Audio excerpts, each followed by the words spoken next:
인생 수업 법륜스님. 첫 번째, 왜 사느냐 다시 묻고 싶을 때, 사람은 왜 살아야 합니까? 젊을 때 많이 하는 질문입니다. 그리고 또다시 묻는 시기가 있습니다.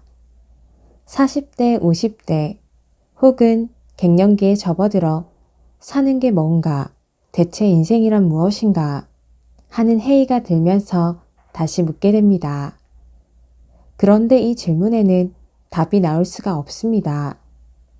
삶이 왜라는 생각보다 먼저이기 때문이에요. 즉, 존재가 사유보다 먼저 있었기 때문이죠. 살고 있으니 생각도 하는 건데 왜 사는지를 자꾸 물으니 답이 나올 수가 없습니다. 내가 태어나고 싶어서 태어난 게 아니라 이미 태어나 있었습니다. 한국 사람이 되고 싶어서 된 게 아니라 이미 한국 사람이 되어 있었습니다. 그런데 내가 왜 한국 사람이 됐지? 이렇게 물으면 답이 나오지 않습니다.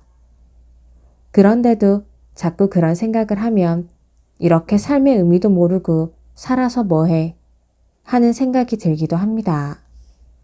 이처럼 왜 사는가를 계속 묻다 보면 자살과 같은 부정적인 생각으로 흐르기가 쉽습니다. 그래서 이제 생각을 바꾸어야 합니다. 메뚜기도 살고 다람쥐도 살고 토끼도 사는구나. 나도 살고 저 사람도 산다. 모두 살고 있는데 그럼 어떻게 사는 게 좋은 걸까? 즐겁게 사는 게 좋은 걸까? 괴롭게 사는 게 좋을까? 즐겁게 사는 게 좋다. 그럼 어떻게 하면 즐겁게 살지? 이것이 이미 살고 있는 존재로서 건강한 사고방식입니다. 풀도 그냥 살고 토끼도 그냥 살고 사람도 그냥 삽니다. 또 때가 되면 죽습니다. 살고 싶어서 살고 죽고 싶어서 죽는 게 아니라 삶은 그냥 주어졌고 때가 되면 죽는 거예요. 결국 주어진 삶에서 내가 선택할 수 있는 것은 괴로워하며 살 것인가 즐거워하며 살 것인가의 문제입니다. 그리고 왜 살아야 하는가라는 질문 속에는 나는 특별하다는 생각이 숨어 있습니다. 나는 특별하다. 그래서 특별한 인생을 살아야 한다. 그런데 그러지 못해서 괴롭다. 나의 삶에 특별한 의미를 부여하고 그에 맞게 인생을 살아야 한다는 부담을 스스로 갖는 겁니다. 그런데 길가에 자라난 풀 한 폭이나 산에 살고 있는 다람쥐나 인생살이가 다 똑같습니다. 자기 자신은 스스로 특별한 줄 알지만 사실은 별거 아니에요. 아무리 잘난 척해도 100일만 안 먹으면 죽고 코가 막혀 10분만 숨을 못 쉬면 죽습니다. 그래서 자신을 특별한 존재라고 생각하지 않는 게 굉장히 중요합니다. 그러면 특별해져야 한다는 부담 없이 가볍게 살아갈 수 있고 어떤 사람을 만나든 어떤 일을 하든 편안하게 할 수 있습니다. 내 인생의 주인은 바로 나예요. 그래서 내가 내 인생을 행복하게 할 책임도 있고 권리도 있습니다. 그런데 자꾸 이런저런 이유를 붙여서 자신을 괴롭히면 행복해야 할 내 인생을 내가 내팽개치는 것과 같습니다. 그러니까 왜 사느냐는 질문으로 삶의 시비를 거는 대신 어떻게 하면 오늘도 행복하게 살까 생각하는 것이 삶의 에너지를 발전적으로 쓰는 길입니다. 그것이 내 인생에 대한 책임과 권리를 지닌 주인으로 사는 것이기도 합니다. 두 번째, 오늘을 견디면 내일은 달라질 거라 믿었다. 어릴 때는 어른만 되면 행복할 거야 라고 생각합니다. 학창 시절에는 대학만 들어가면 좋아질 거야 라고 생각해요. 그러고는 대학만 졸업하면 결혼만 하면 애만 낳으면 하면서 내일을 기대합니다. 늘 다음을 기약하면서 오늘을 힘들게 견디는 겁니다. 그렇게 지금까지 열심히 달려왔습니다. 그러다 나이를 들고 보니 내가 잘 살고 있는 건가 하는 생각이 든다는 분이 많습니다. 한 분이 이런 질문을 했습니다. 어떤 생이 성공적이고 좋은 인생인가요?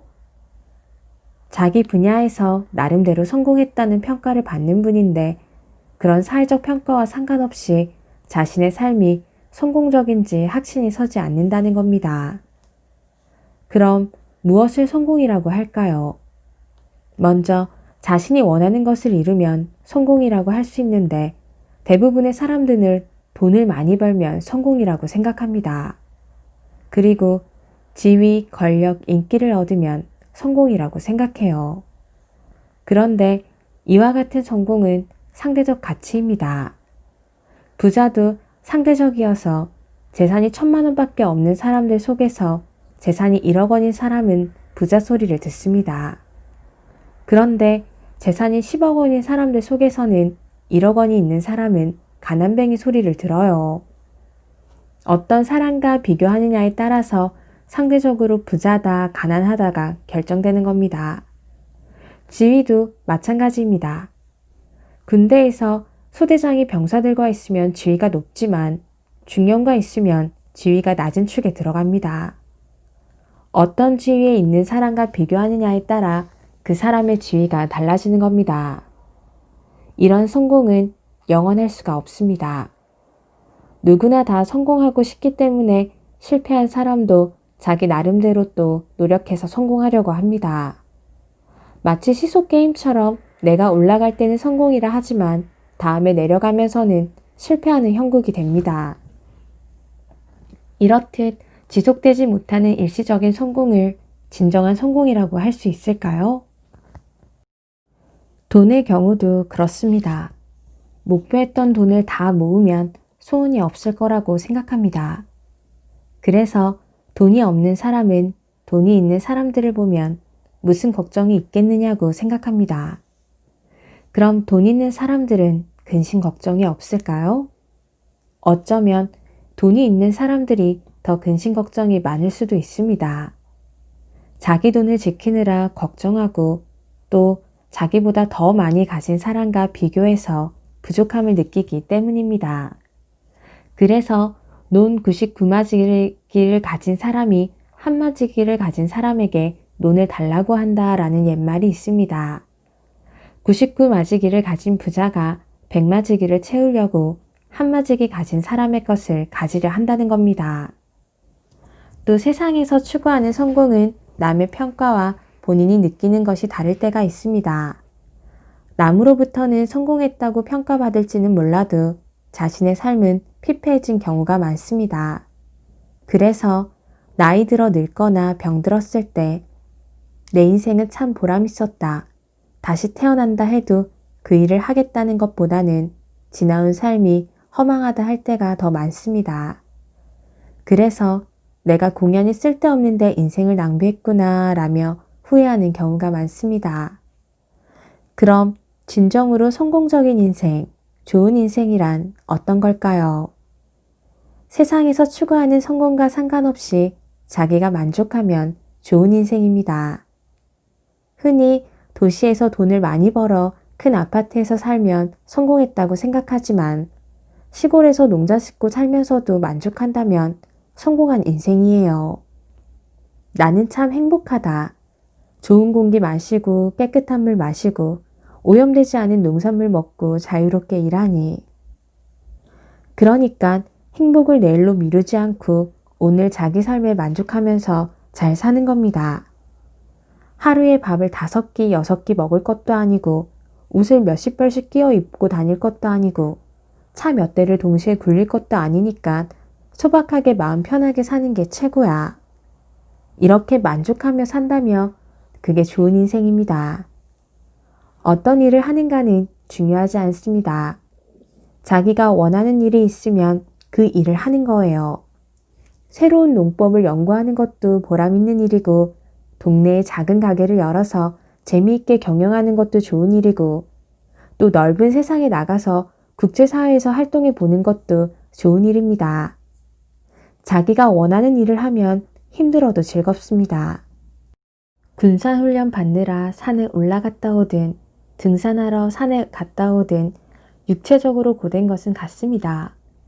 그런데 군사훈련 하느라 산에 갔다 오면 힘들고 괴롭지만 등산을 하면 고되지만 즐겁잖아요.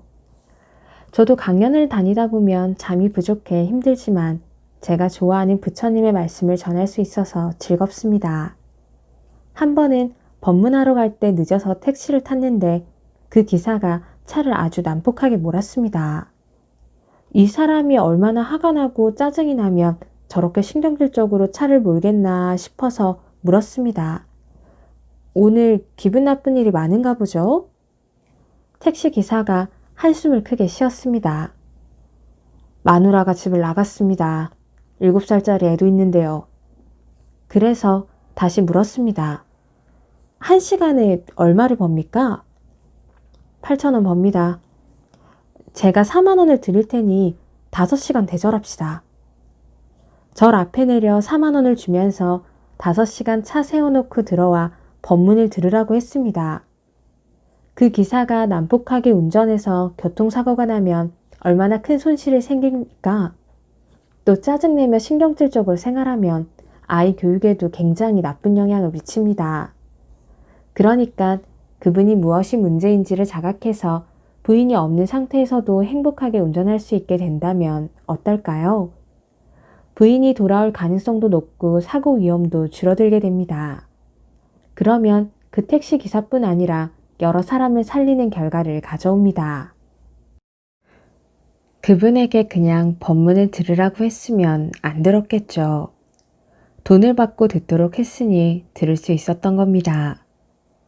이렇게 돈을 드리고라도 전해주고 싶은 법문을 많은 분들이 돈을 안 들여도 들으러 오니 저는 행복합니다. 원하는 것이 이루어지지 않는다고 해서 불행한 일도 아닙니다. 다만 열심히 할 뿐 결과에 연연하지 않으면 그 과정에서 이미 행복합니다. 그런데 자기중심 없이 남의 시선을 의식하고 남의 평가에 매달려 성공이라는 거품을 부풀리면 그 거품이 꺼질 때 삶이 허무해집니다. 요즘 사람들은 허세도 심하고 헛된 욕망에 팔려서 인생을 낭비하고 늘 남과 비교하며 자기를 학대하고 삽니다.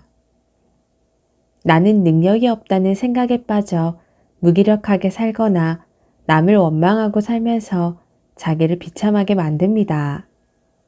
그러나 세상의 성공 기준에 나를 맞추고 나의 욕구가 충족된다고 행복해지는 게 아닙니다. 오히려 우리의 욕구를 버리거나 기대를 낮추는 만큼 기쁨이 일어나고 만족이 일어납니다. 그런데 우리들은 계속 바깥 세상만 탓하지 자기 내면을 돌이켜보고 만족하는 힘이 없습니다. 그래서 주변 상황과 조건의 변화에 따라 웃고 울다 보니 늘 흔들리는 인생을 사는 겁니다. 세 번째, 나이 들면서 얻은 것과 잃은 것. 모든 것은 변해갑니다. 그런데 예전 생각만 하고 지난 것을 고집하면 거기에서 괴로움이 생깁니다. 어릴 때 우정으로 뭉쳤던 친구들도 세월이 가면 자기 살기 바빠서 흩어지기 마련입니다. 그러다 보면 예전처럼 모여도 반갑게 만나지 못하고 시들합니다. 물론 우정은 있겠지만 어릴 때와 같은 관계는 아닙니다. 그런데 그것은 나이 들어가면서 자연스럽게 일어나는 현상입니다. 최근에 보니까 제가 필요할 때 마음 놓고 소주 한 잔 마실 친구가 없더라고요. 누구는 왠지 불편하고 또 누구는 자기 주장이 너무 강해서 머리가 아프고 또 누구는 남하고 타협을 몰라서 피곤하다는 느낌을 받아요.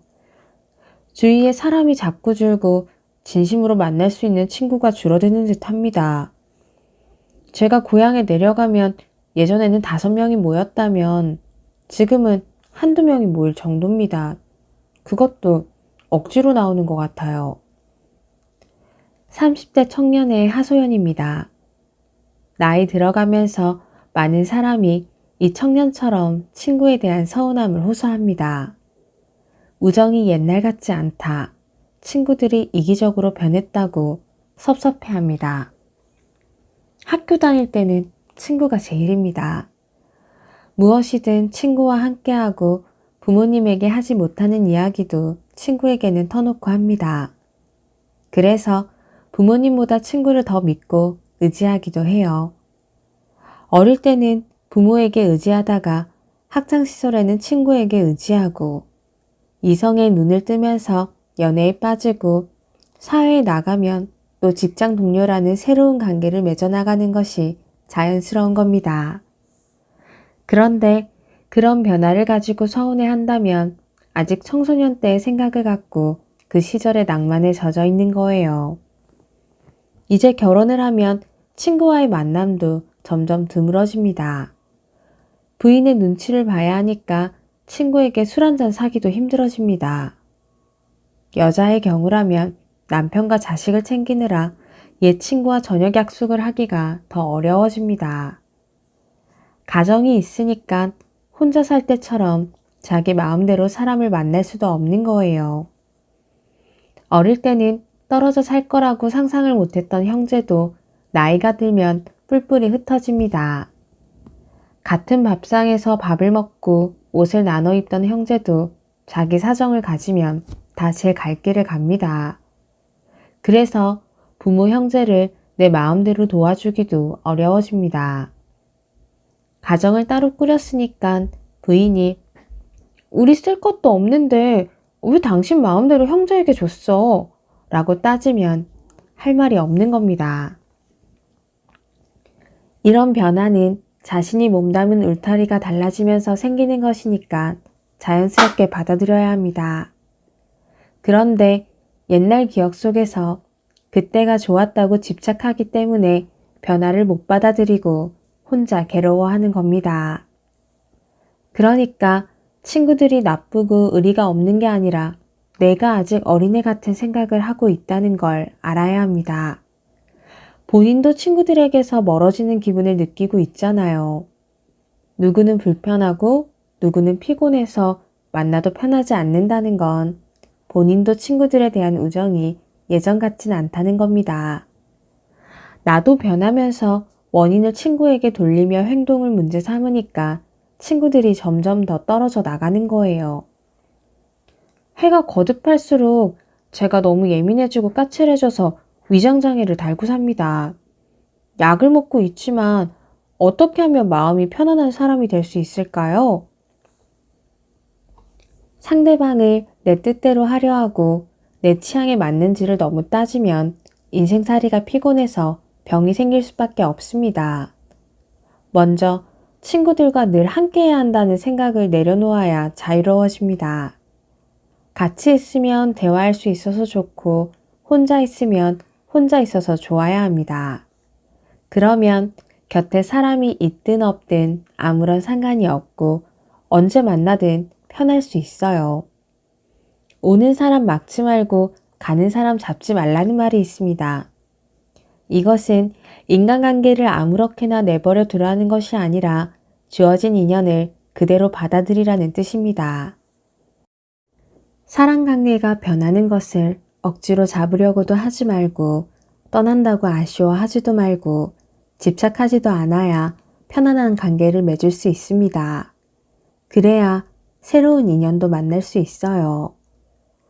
상대를 이해하지 못하면 내 마음이 답답해지고 상대를 이해하면 내 마음이 시원해집니다. 누군가를 좋아하면 내 마음에 기쁨이 일어나고 누군가를 미워하면 내 마음에 괴로움이 생깁니다. 그런데 우리는 너무나 오랫동안 부정적으로 마음을 쓰다 보니 상대를 이해하기보다 내 생각을 고집하기 때문에 원망하고 미워하는 마음을 내는데 익숙합니다. 그럴 땐 내 마음에 안 든다고 미움이 일어났구나. 같이 있어주지 않는다고 원망하는구나 라고 마음을 살피면 도움이 됩니다. 그러다 보면 우정에 대한 집착도 친구에 대한 미움도 점점 사라집니다.